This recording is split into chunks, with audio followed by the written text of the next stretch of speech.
Hello, आदाब, good afternoon. चलती रहेगी जिंदगी में आपका इस्तकबाल करते हैं। मैं हूं आपके साथ सना वारिस। चूंकि माह रमजान जारी है, इबादतों का सिलसिला भी जारी है। खुशू और खुशू के साथ तमाम फर्जंदान तौहीद इबादत में मशगूल हैं। इस बीच कई ऐसे लोग हैं जो अपनी खिदमत अंजाम दे रहे हैं। अपनी खिदमत अपने लिए नहीं बल्कि लोगों के लिए अंजाम दे रहे हैं, जो कि मुबारक काम से उसे ताबीर किया जा सकता है। जी हाँ, मैं इसलिए बात कर रही हूँ मुबारक काम के ताल्लुक से, इसलिए मैंने जिक्र किया क्योंकि एक साहब हैं जिन्हें आज हमने मदऊ किया है और अब से कुछ देर बाद आप उनकी टीवी स्क्रीन पर तस्वीरें भी देखेंगे, जिसके बाद अंदाजा आप लगाएंगे कि किस तरह से मुबारक काम को अंजाम दिया जा सकता है। वो हम में से आप कोई भी ऐसा कर सकता है। इसके लिए कोई वक्त मुतय्यद नहीं होता है। कभी भी और कहीं भी इस जज्बे के साथ काम किया जा सकता है ताकि आप दूसरों के काम आ सकें। परेशानी में हो, ज़रूरत में हो, किसी भी तरह अल्लाह ताला हमें यही हिदायत देता है कि हम नेक रास्तों पर चलें और नेक बंदों की हिफाजत करें, साथ ही साथ हिफाजत ना करें बल्कि उनके काम आएँ। और काम इसलिए आएँ क्योंकि बहुत सारे ऐसे लोग होते हैं जो परेशान हाल होते हैं, जिनके पास कोई ज़राए नहीं होते हैं, तो उनका ज़रिया आप बने, ये इस्लाम कहता है। इसीलिए आज हमने एक ऐसे शख्स को मदऊ किया है। कुछ ऐसा ही उन्होंने काम किया है मुबारक माह में। ऐसा नहीं है कि इस माह के अलावा, यानी माह रमज़ान के अलावा लोग मुबारक काम अंजाम नहीं देते, अंजाम देते हैं, लेकिन सहरी में ये मुबारक काम को अंजाम दे रहे हैं। जाहिर सी बात है, एक नेकी जो है 70 नेकियों के बराबर अल्लाह ताला इस माह रमज़ान में कर देता है। तो हम सभी को नेकी करने की तौफीक अल्लाह ताला अता फरमाए, ये हम सब की दुआ है। और जो लोग हमारे इस प्रोग्राम को देख रहे होंगे, चलती रहेगी ज़िंदगी को, तो वह आमीन कह रहे होंगे, क्योंकि माह रमज़ान में बहुत सारे जो गरीब ख़ानदान के लोग हैं, और ऐसा नहीं है कि आम दिनों में ये नेकियां लोग नहीं कमाते हैं, बल्कि रमज़ान में इस नेकियों को कमाने वाले लोगों की तादाद ज़्यादा हो जाती है। जी हाँ, आज हम बात एक ख़ास मेहमान की इसलिए कर रहे हैं कि आज हमने उन्हें मदऊ कर लिया है।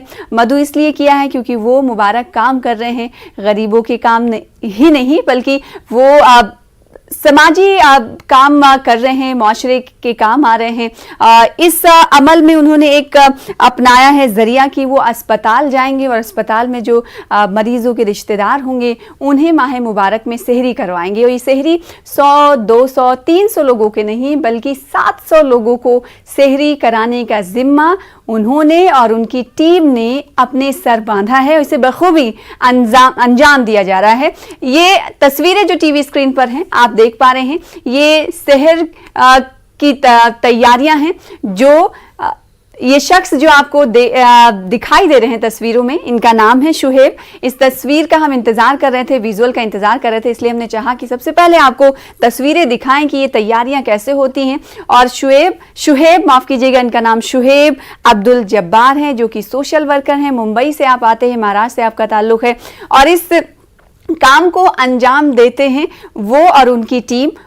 महाराष्ट्र के, खासकर मुंबई के कई सारे ऐसे अस्पताल हैं जहां का वो रुख करते हैं। वहां पर जो अस्पताल में जो तीमारदार होते हैं उनको सहरी कराते हैं। तो ये इसकी शुरुआत उन्होंने कब की और आखिर रमज़ान में ही इस फरीज़े को, इस मुबारक काम को अंजाम देने का कब उन्हें ख्याल आया, ये तमाम चीज़ें हम जानने की कोशिश उनसे करेंगे। शुहेब अब्दुल जब्बार साहब हमारे साथ जुड़ चुके हैं आपसे कुछ देर बाद टीवी स्क्रीन पर।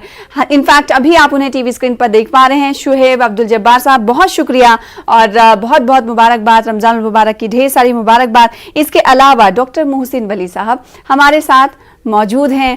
हम तीनों का रोज़ा है और आज हम रोज़े पर बातचीत करेंगे। अल्लाह ने क्या हमें हिदायतें दी हैं, हुज़ूर सल्लल्लाहु अलैहि वसल्लम ने इस हवाले से, रोज़ेदारों के हवाले से और माह रमज़ान के हवाले से क्या कुछ कहा है, इस पर तो आप हमारे कई ऐसे प्रोग्राम हैं, मजहबी प्रोग्राम, रमज़ान टाइम्स, इस हवाले से देखते रहते हैं। लेकिन रोज़ेदारों के ख्याल यानी सेहत के ताल्लुक से उनका ख्याल हमें भी रखना है। इसीलिए हम डॉक्टर साहिबान को मदऊ करते हैं ताकि उनसे हम पूछ सकें कि जो रोज़ेदार हैं, जो किसी मर्ज में मुब्तला हैं, तो अपनी और अपनी सेहत का कैसे ख्याल रख लें। इसलिए डॉक्टर मोहसिन वली साहब को हमने मदऊ किया, जो कि सीनियर कंसल्टेंट हैं मेडिसिन सर गंगाराम हॉस्पिटल के, हमारे दरमियान मौजूद हैं। आपका वेलकम करते हैं, इस्तकबाल करते हैं।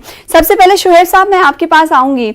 सहरी आप लोगों को करवाते हैं, ना लोगों को नहीं बल्कि मरीजों के तीमारदारों को आप कराते हैं। कब से आपने इस काम की, इस मुबारक काम की, मैं कहूँ तो गलत नहीं होगा, कब से आपने इसकी शुरुआत की और क्या ख्याल आया उसके बाद आपने ये कदम उठाया कि आपको एटलीस्ट माह रमजान में ये काम करना है, एक नेकी के बदले 70 नेकियां जो है अपने नाम करनी है। जी, अस्सलाम वालेकुम। वालेकुम अस्सलाम। असल में ये हमने एक काम शुरू किया पिछले 7 साल पहले। जी। रमजान के महीने के शुरुआत थी, पहली तरावी हुई। एक पेशेंट का रिलेटिव हमारे पास आया, हम परेल में खड़े थे। एक पेशेंट का रिलेटिव आया, पूछने लगा कि यहाँ पर शहरी का क्या इंतजाम होता है। असल में भाईकल्ला से लेके सायन, और अगर मैं कहूँ कि थोड़ा सायन के थोड़ा आगे भी चले जाएंगे तो वहां पे रात के टाइम पे कोई होटल और खाने का कुछ चीज मैसर नहीं होती है। तो उस बंदे के सवाल ने हमको फिक्रमंद किया, और उस बंदे के सवाल के जरिए से अल्लाह पाक ने हमसे काम शुरू करवाया। क्या बात है। फिर तब से आपका ये काम चला ही जा रहा है, मतलब चलता ही जा रहा है। 7 साल हो गए। अल्लाह के फजल से हम लोग ने पहले शुरुआत की थी 50 लोगों से। फिर माशाल्लाह ये कारवां बढ़ते गया और अल्हम्दुलिल्लाह लोग जुड़ते गए, और फिर जो है ये अल्हम्दुलिल्लाह आज 600, 650, 700 लोगों का हम लोग रोजाना सहरी मैसर कराते हैं, जिनमें अक्सर ज्यादा करके जो है गवर्नमेंट हॉस्पिटल है। जैसे कि हम परेल से लोकेटेड है, और परेल इलाका पूरा जो है हॉस्पिटलों से घिरा हुआ है, जिसमें बड़ी बड़ी हॉस्पिटल जहां से पूरे मुल्क से लोग आते हैं, जैसे टाटा हो गया, केम हो गया, वाडिया हो गया, और भी बहुत सी हॉस्पिटल है। थोड़ा इस तरफ आगे जाएंगे तो सायन आता है, और थोड़ा इस तरफ मोहम्मद रोड की तरफ आएंगे तो जेजे आता है, और बॉम्बे सेंट्रल पे नायर हॉस्पिटल है। इन सारी हॉस्पिटल में अल्हम्दुलिल्लाह हम लोग जो है शहरी मैसर कराते हैं। रोजाना सुबह 3:30 बजे हमारे बंदे हॉस्पिटल अपनी शहरी लेके पहुंच जाते हैं। क्या बात है। तो मतलब आप काउंट करते होंगे या फिर ऐसी अंदाजे के मुताबिक ले जाते हैं कि आप इस अस्पताल पहुंचेंगे तो यहाँ पर हो सकता है इतनी जरूरतें पड़े? जी नहीं, कैसा है कि पहले 2-4 दिन तो हमारा अप्रोक्सीमेटली काम होता है, एक अंदाजे पे काम होता है। फिर बाद में लोगों को पता चल जाता है कि भाई ये टीम जो हर साल आती है वो इस साल भी आती है। और उसके पहले भी, ये काम शुरू करने से पहले हम लोग सोशल मीडिया के व्हाट्सएप के जरिए से, फेसबुक के जरिए से लोगों को पहुंचने की कोशिश करते हैं कि जो हॉस्पिटल में जिनके पेशेंट एडमिट है वो हमसे राब्ता कायम करते हैं, और उस तरह से हम लोग शहरी मैसर कराते हैं। फिर बाद में 2-4 दिन के बाद हम लोग को एक जजमेंट बैठ जाता है कि 50 ले जानी है, 55 ले जानी है हर हॉस्पिटल में, कोई हॉस्पिटल में 120 जाती है। इस तरह से अल्हम्दुलिल्लाह होता काम। बिल्कुल, बहुत अच्छा और बहुत खूब आप ये काम कर रहे हैं, और बहुत सारी दुआएं भी लोग आपको फराहम करते होंगे, क्योंकि अस्पतालों का जो मंजर होता है वो हम सबसे बेहतर सोशल वर्कर या बता सकता है, या फिर डॉक्टर मोहसिन वली बता सकते हैं, क्योंकि वो तीमारदारों मरीजों के दरमियान रहते हैं, और वो मंजर कैसा होता है, कोई अपनों को खोने के बिल्कुल करीब होता है, जिंदगी और मौत की जंग लड़ रही होती है। तो अगर कोई ऐसा फरिश्ता उनके साथ आता है, उनके सामने आता है, तो जाहिर सी बात है बहुत सुकून मिलता होगा उन्हें। मैं चाहती हूँ कि इस एक्सपीरियंस को डॉक्टर मोहसिन वली कुछ इस पर शेयर करें, कुछ बताएं। हाँ, मैंने भी राजभवन में प्रेसिडेंट के टूर्स के साथ सहरी किया, और पूरे बार जब रमज़ान में होता था तो कहीं ना कहीं जब हम लोग ठहरे होते थे, तो और एक बार तो 2 बार ऐसा हुआ कि वीपी सिंह साहब बीमार थे, तो उनके साथ में उनके घर में था, जो उनका राजमहल है उनकी रानी साहिबा का जी, तो अब महारानी साहिब आई तो वो खुद 2 बजे उठकर मेरे लिए शहरी बनाए। तो मेरे को बहुत तरगीब मिली इससे। और फिर मैंने इस साल जो रमज़ान में इफ्तार किया ना, उसमें एक शहरी का इन्विटेशन भी डाला था। तो अभी लोगों में ये बात हम चला रहे हैं, बॉम्बे से मेरी वाइफ ने पता लगाया कि लोग कर रहे हैं, तो अभी हम लोग भी इस बात को दिल्ली में भी प्रमोट कर रहे हैं कि जो जहाँ जरूरत है लोगों को लग्जरी के तौर पे नहीं, जरूरत के तौर पे शहरी का इंतजाम किया जाए। और सिर्फ शहरी का हो, वो अफ्तार शहरी का हमने मिला के किया था तो वो थोड़ा कामयाब नहीं हुआ, इतना लंबा लोग रुकना नहीं चाहते। सिर्फ शहरी का हुए तो 12 बजे के बाद उसकी फिक्र करें तो 3 बजे से 4 बजे तक करा के वापस हो जाए।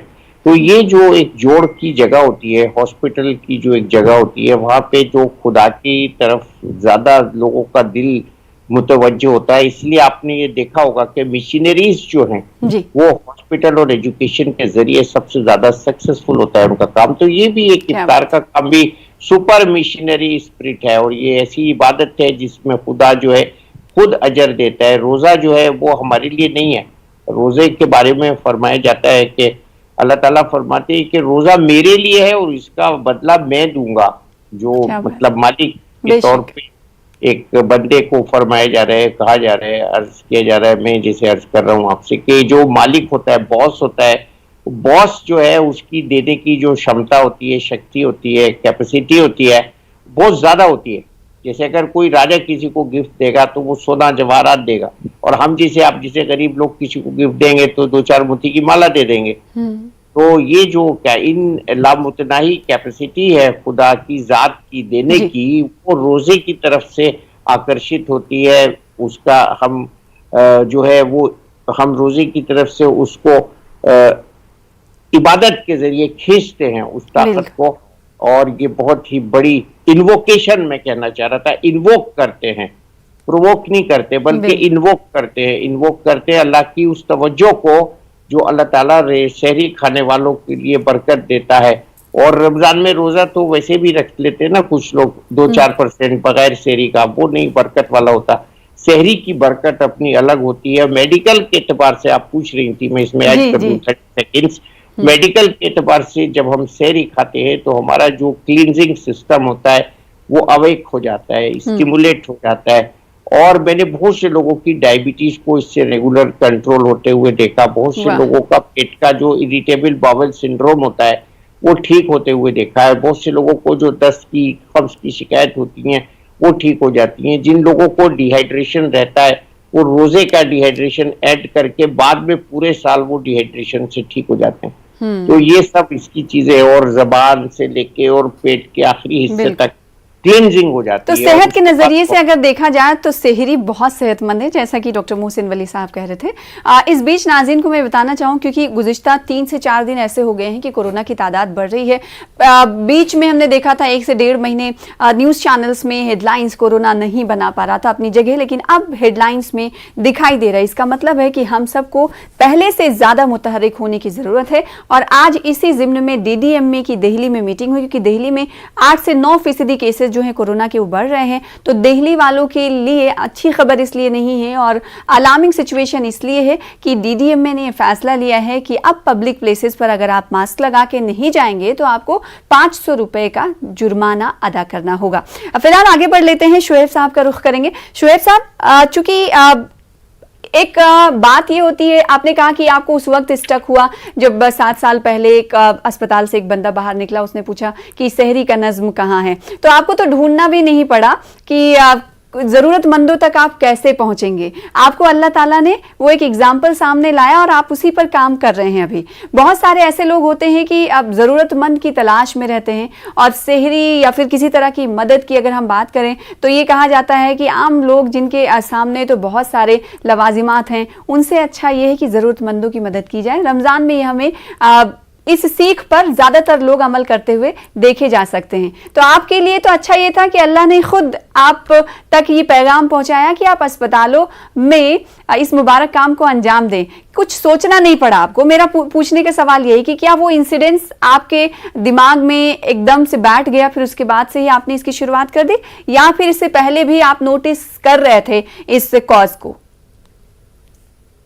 असल में ऐसा है ना कि परेल के अंदर पहले एक होटल थी जी, वो बंद हो गई, और उसके अलावा भी कि बाज मर्तबा ऐसा होता है कि आप कोई काम की बात सुनते हैं लेकिन फिर भी आपका दिमाग उस चीज को क्लिक नहीं करता है। ये तो अल्लाह की तरफ से नेमत है ये हमारे लिए कि अल्लाह पाक ने उस बंदे को फरिश्ता बनाकर भेजा और हमसे एक खिदमत शुरू कराई। बिल्कुल। तो आप मतलब आपके जहन में था क्या कभी कि ऐसा आप ये फरीजा अंजाम देना चाहते हैं लोगों के लिए? नहीं, वैसे हमारी टीम है हाँ। वो साल भर जो है ना ये हॉस्पिटलों के जो पेशेंट होते हैं उनके रिलेटिव के लिए खाने वगैरह का इंतजाम साल भर करती है अल्हम्दुलिल्लाह। अच्छा, साल भर करते हैं? जी, साल भर के लिए हम लोग करते हैं। लेकिन ये शहरी के रिलेटेड हमारे दिमाग में कुछ ऐसा वो था नहीं। तो आप किसी NGO के तहत ये करते हैं या बजाते खुद आपकी टीम है? आपके टीम में कितने मेंबर्स हैं, इस हवाले से कुछ बताएंगे? वैसे हमारी टीम के अंदर माशाल्लाह हम लोग जाती 17 लोग हैं। सारा हमारा एक बहुत पुराना फ्रेंड सर्कल है जी, जो इस काम को अंजाम देता है। और 17 के अलावा इस शहरी की खिदमत में अगर मैं आपको बताऊं तो 40 से 50 लोग अलग अलग इलाकों से आके हमारे साथ में जुड़ते हैं। क्या बात कि जो हॉस्पिटल के लिए कोई पैकिंग करने में काम करता है, कोई जो है पार्सल को हॉस्पिटलों में लेके जाने का काम करता है। और जिन हॉस्पिटलों का मैंने नाम गिनाया उनके अलावा भी हमारा ऑन कॉल भी डिलीवरी होता है। जैसे कुछ इलाके हमारे से दूर है, लेकिन वहां पे कोई डॉक्टर है या कोई एक सिंगल मरीज का रिलेटिव है, जी, तो हम उनको भी मैसर करवाते हैं अल्हम्दुलिल्लाह। अल्हम्दुलिल्लाह। तो आप जैसे अगर सहरी की बात को एक वक्त के लिए छोड़ें, आपने कहा पूरे साल आप इस फरीजे को अंजाम देते हैं, तो क्या वो अस्पतालों में ही लोगों को खाना खिलाया जाता है या फिर ऐसे जरूरतमंदों के पास आपकी टीम पहुंचती है? नहीं, असल में कैसा है कि हमारा, मैं आपको जैसे पहले भी बताया कि हमारा इलाका जो है, परेल का इलाका, ये बड़ी बड़ी 5 हॉस्पिटल से घिरा हुआ है। करीब में टीबी हॉस्पिटल भी है और उसके अलावा केम, टाटा, वाडिया, जहाँ से पूरे हिंदुस्तान से लोग आते हैं। वाडिया हॉस्पिटल बच्चों की हॉस्पिटल है, केम जो है एक जनरल हॉस्पिटल है, और टाटा हॉस्पिटल जो है कैंसर की है। तो इन तीनों हॉस्पिटलों के अंदर पूरे इंडिया से लोग आते हैं इलाज करवाने के लिए। तो उनके और उनमें से अक्सर ये वो लोग होते हैं जिनके पास खाने की यानी सहूलत नहीं होती है, बिल्कुल, और पेशेंट के साथ में जो आता है उनको काफी भागदौड़ करनी पड़ती है। तो हमारा पहले से रुझान जो है खाने की तरफ से, कि इंसान को अगर खाना मिलेगा तो उसके बाकी सारे काम आसान हो जाएंगे, दिन भर के भागने का काम आसान हो जाता है। बिल्कुल। और अस्पतालों में किस तरह की अफरा तफरी होती है हम सबको मालूम होता है, और महंगाई का आलम यह है कि दिन ब दिन ये बढ़ती जा रही है। और जब महंगाई में किसी का रिश्तेदार ज़ेरे इलाज है तो जाहिर सी बात है महंगाई का बोझ, एक तो इलाज का बोझ, ऊपर से महंगाई का बोझ, ज़रूरियात ज़िंदगी का बोझ कितना बढ़ जाता है, इसका अंदाज़ा हम लगा सकते हैं। मोहसिन वली साहब, मैं आपके पास आना चाहूँगी, चूँकि अब दिल्ली में कुछ देर पहले मैंने कहा कि DDMA ने 500 रुपये जुर्माना आयद करने की एडवाइजरी या फिर इस तरह से फैसला लिया है। दिल्ली में क्या वजह है, आपको वजह लगती है कि कोरोना के केसेस में पिछले कई दिनों से इजाफा देखा जा रहा है, 7 से 8 गुना ये इजाफा हुआ है? देखिए, ये तो होना ही था, और जिस तरह से लोग, मैं शर्म नहीं करता इसको कहने में, आप ऐसे बाहर हो रहे थे, भीड़ों में जा रहे थे, भीड़ इकट्ठी कर रहे थे, पार्टीज कर रहे थे, घूम रहे थे, और थोड़ा सा रिलैक्सेशन गवर्नमेंट ने दिया था, तो उसके मतलब को उन्होंने गलत समझ लिया। उन्होंने ये समझा कि पाबंदी खत्म हो गई। नहीं, खत्म नहीं हुई थी, फाइन खत्म हुआ था, पेनल्टी खत्म हुई थी, और रिस्पॉन्सिबिलिटी हमको दी गई थी कि अब से आप रिस्पॉन्सिबल हैं, हम जुर्माना नहीं करेंगे और आपको मास्क लगाना है। मैं सारे दिन ये मास्क लगा के बैठा रहता हूँ, इसीलिए बैठा रहता हूँ कि मुझसे कहीं गलती ना हो जाए कि मास्क के बगैर मैं निकल जाऊं। तो ये जो है मास्क लगाना अब हमारी जिम्मेदारी था। हमने 4 हफ्तों में ऐसा किया कि हम अपनी जिम्मेदारी भूल गए, और ball was in our court completely. बस ये शर्त थी कि नुकसान नहीं होगा इसको न लगाने से, फाइनेंशियल। तो फाइनेंशियल नुकसान तो नहीं हुआ, लेकिन कोरोना आ गया, ये बहुत बड़ा नुकसान हो गया जी। तो ये चीज नहीं होने देनी थी। तो ये जो हुआ है ये इसलिए हुआ है कि इसमें हमने भीड़ में गए और हमने लापरवाही की, मास्क नहीं लगाया, और शायद हमने डिस्टेंस का भी जो तकाजा है 2 मीटर वो भी नहीं किया, और सैनिटाइजेशन भी हम भूल गए। सैनिटाइजर भी हमने दूर कर दिया, हमें पास रखने चाहिए हमेशा। तो ये मिला जुला जो इफेक्ट हुआ इसका वो ये हुआ कि नए वेरिएंट्स आए हुए थे, उसमें एक ही वेरिएंट आ गया था जो BA1 BA2 का कंबाइन था जी, इसने हमला कर दिया। शुक्र की बात यह है, खैरियत की बात यह है कि ये वेरिएंट ज्यादा जहरीला और ज्यादा मारने वाला नहीं था, लेकिन फैलने के लिहाज से ये बहुत अभी भी तेजी से फैलने वाला वेरिएंट है। तो इसलिए हमको बहुत संभल कर रहना है और बहुत ही ज्यादा एहतियात करनी है। बिल्कुल अलार्मिंग सिचुएशन है, अगर इस पर आप ध्यान नहीं देते तो हालात मजीद बदतर हो सकते हैं। शुएब साहब का फिर से रुख करूंगी मैं इस सवाल के साथ। शुएब साहब, क्योंकि शहरी का आम दिनों में भी आपकी टीम ये काम करती है, लोगों की खिदमत अंजाम देती है, लेकिन शहर में वक्त मुकर्रर होता है, तो ऐसे में शहर भी टाइम पे बनाना, फिर उसके बाद उन तक पहुंचाना, रोजेदारों तक पहुंचाना, ये बहुत चैलेंजिंग काम है। इसके लिए आप लोगों को जाहिर सी बात है थोड़ा वक्त भी देना पड़ता होगा और वक्त से पहले ही उठना पड़ता होगा ताकि वक्त मुकर्रर तक आप और आपकी टीम रोजेदारों तक पहुंच पाए और उन्हें सेहर दे पाए। अब वक्त पे उठने की बात करते हैं, हमारी टीम तो रात को सोती ही नहीं है अल्हम्दुलिल्लाह। फिर रात 12 बजे जो है ना खाना तैयार हो जाता है, फिर 12:30 पौने 1 बजे पैकिंग शुरू हो जाती है। जैसे आपने पैकिंग की वीडियो देखी होगी जी, 12:30 पौने 1 बजे पैकिंग शुरू हो जाती है। उसको 1 से 1.5 घंटा जाता है, 2:30 बजे तक पैकिंग कंप्लीट हो जाती है। उसके बाद में 3 बजे हमारी टीम जो है अलग अलग जिनका जहाँ पे रुक होता है वो वहाँ पे अपनी शहरी का सामान लेके निकल जाती है और हॉस्पिटल के अंदर जाकर खिदमत अंजाम देती है। जी, तो शहर में क्या बेसिकली आप लोगों को क्या प्रोवाइड करते हैं? हम लोग 5 से 6 चीजें प्रोवाइड करते हैं। और मैं आपको एक चीज को जो है ना, इस चीज को बात बता दूं कि हम लोग ये शहर के अंदर जो है ज़कात का पैसा इस्तेमाल नहीं करते। अच्छा। इसके अंदर हम लोग जो है लिल्लाह का साफ पैसा इस्तेमाल करते हैं कि इसमें आदमी मजबूर है, यानी ज़कात का मुस्तहिक होना उसके लिए जरूरी नहीं है। आदमी को शहरी नहीं मिल रही है उसकी मजबूरी है, लेकिन वो ज़कात का मुस्तहिक हो ये जरूरी नहीं है। तो इसलिए हम लोग ने आमतौर से ये जो खिदमत के अंदर हम लोग ज़कात का पैसा इस्तेमाल नहीं करते। और खिदमत ये शहरी के अंदर हम लोग एक तो ग्रेवी देते हैं ऑल्टरनेट डेज पे, मतलब एक दिन चिकन रहेगा, एक दिन अंडा रहेगा और एक दिन कुछ वेज रहेगा। अच्छा, तो ये तमाम आइटम्स आप प्रोवाइड करने की कोशिश करते हो। सबसे अहम बात ये नाज़रीन की शुहैब साहब उनकी टीम जो इस काम को अंजाम देती है शहर के हवाले से अगर बात करें तो उन्होंने कहा कि इसमें ज़कात का पैसे का इस्तेमाल नहीं होता है। ये अगर उनके दोस्त और अजीज़ और क़ारिब की टीम है 45 लोग जैसा कि कुछ देर पहले उन्होंने कहा, तो उनकी मदद से इस काम को अंजाम दिया जाता है। डॉक्टर मोहसिन वली साहब, मैं आपके पास आऊँगी इस सवाल के साथ। रोज़े में जैसा कि आपने कहा कि सहर करना और इसके साइंटिफिक भी रीजंस को आपने कुछ देर पहले सामने रखा। अब मैं ये जानना चाहती हूँ कि बहुत सारे लोग ऐसे होते हैं जो सहरी करना मुनासिब नहीं समझते या फिर नींद का गलबा इतना रहता कि वो नहीं उठते हैं। पूरे 25 से 30 रोजे या 4-5 दिन वो उठे तो उठे वरना नहीं उठे, लेकिन उसके बाद उनके सर में तेज दर्द होता है। तो क्या सहरी नहीं करने की वजह से दर्द होता है या फिर क्या इसकी वजह क्या मानेंगे?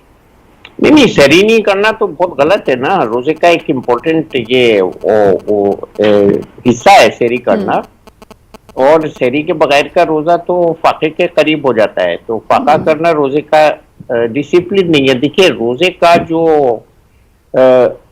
थीम है वो कब खाना है न खाना रोजे का थीम नहीं है। कब खाना है खुदा के हुक्म से और कब रुक जाना है खुदा के हुक्म से। Absolutely stop. यस। सुबह सहरी का वक्त खत्म हो गया, आप बाथरूम में कोई नहीं देख रहा है, टैप वाटर आ रहा है, आपको प्यास लग रही है, आप नहीं पी सकते, यू हैव एब्सोल्युटली स्टॉप। तो कौन ताकत आपको रोक रही है? इस बात का डिसिप्लिन इनकलकेट करना है ताकि हम पूरे 11 महीने साल के गलत ना खाएं, गलत ना सोचें, गलत ना अपनी बदन को गुस्से में और दूसरी आदतों में न डालें। तो ये 24 घंटे का एक बॉडी का डिसिप्लिन है। खाना इसका एक सिर्फ छोटा सा। अब तो ये खाने की बात हो गई, अब सवाल उठता है कि क्या खाएं रमजान में ताकि आपका सेहत जो है ना आपके साथ रहे, आप ऐसे बाहर ना हो। वो उसके लिए मैं तो लोगों से ये कहता हूँ, आप कम खाइए। हाँ। और मसालेदार खाना बिल्कुल मत खाइए। आप डायबिटिक नहीं है तो फ्रूट्स और जूस ले सकते हैं, नारियल पानी ले सकते हैं, उससे डिहाइड्रेशन नहीं होगा, प्यास नहीं लगेगी। अगर डायबिटिक भी हैं तो अपनी दवाओं के साथ आप ये सब चीजें ले सकते हैं, इसलिए कोई घबराने की बात नहीं है। रोजे में बहुत अच्छा इंसुलिन सिक्रीशन होता है, तो इसलिए डरना नहीं चाहिए। फास्टिंग जो है वो स्टिमुलेंट है इंसुलिन सिक्रीशन के लिए, और ये साइंटिफिकली प्रूव हो चुका है कि डायबिटिक्स जो हैं उनकी तबीयत रमजान में बहुत ज्यादा अच्छी हो जाती है। तो ये एक बहुत अच्छा इसका एस्पेक्ट है, हिडन एस्पेक्ट है। लेकिन अगर कुछ भी नहीं है तो हमको वो खाने जो हम साल भर खाते हैं, अपने सादे खाने। लोग रमजान के प्रीटेक्स्ट पर बहुत सी ऐसी चीजें खाना शुरू कर देते हैं रोज जो वो पूरे साल खाते ही नहीं। बिल्कुल। तो वो चीजें नहीं खानी है, फुल्कियां, घुंगनियां, मसालेदार चाट। और अगर आप खा रहे हैं तो सिर्फ एक चीज ऐसी खाएं। हाँ, एक खाएं। हाँ, और बस एक खाएं। लिमिट ये ना कि प्लेट की प्लेट भर रहे हैं, हाँ, ढेर सारी चीजें खाएं, लिमिट में रहकर खाएं। बहुत सारे ऐसे लोग होते हैं जिन्हें ये भी नसीब नहीं होता है, तो उन लोगों के लिए भी कुछ छोड़ें। शुएब साहब, मैं एक सवाल आपसे करना चाहूंगी क्योंकि जिस जज्बे से आप सरशार हैं, तो आप क्या पैगाम देना चाहेंगे बहुत मुख्तसर में? यह है कि जिस तरह हम लोग को अल्लाह पाक ने देखो, अल्लाह पाक की तौफीक जो है ना बंदे की चाहत पर होती है। वैसे हम लोग साल भर की इस काम को अंजाम देते तो अल्लाह पाक ने हमको इस शहरी के काम के लिए भी अल्लाह पाक ने कबूल किया। तो बस मेरा ये पैगाम है लोगों से कि इस तरह से जो है ना इस पर ध्यान दे अपने इलाकों के अंदर, क्योंकि एक टीम तो पूरे इंडिया में पहुंच नहीं सकती है। अब अपने अपने इलाकों के अंदर ध्यान दे और जहाँ पे जरूरतमंद है वहाँ पे जरूरतमंद की मदद करें। बिल्कुल, तो आस पास पर नजर रखें। और कहा जाता है कि चैरिटी जो है आपके घर से इसकी शुरुआत होती है, तो आप आस पास के लोगों का ख्याल रखें। बहुत शुक्रिया हमारे साथ डॉक्टर मोहसिन वली साहब, शोहेब साहब जुड़ने के लिए और आज इस शो का हिस्सा बनने के लिए। फिलहाल इसी के साथ मुझे दीजिए इजाजत, चलती रहेगी जिंदगी। आदाब।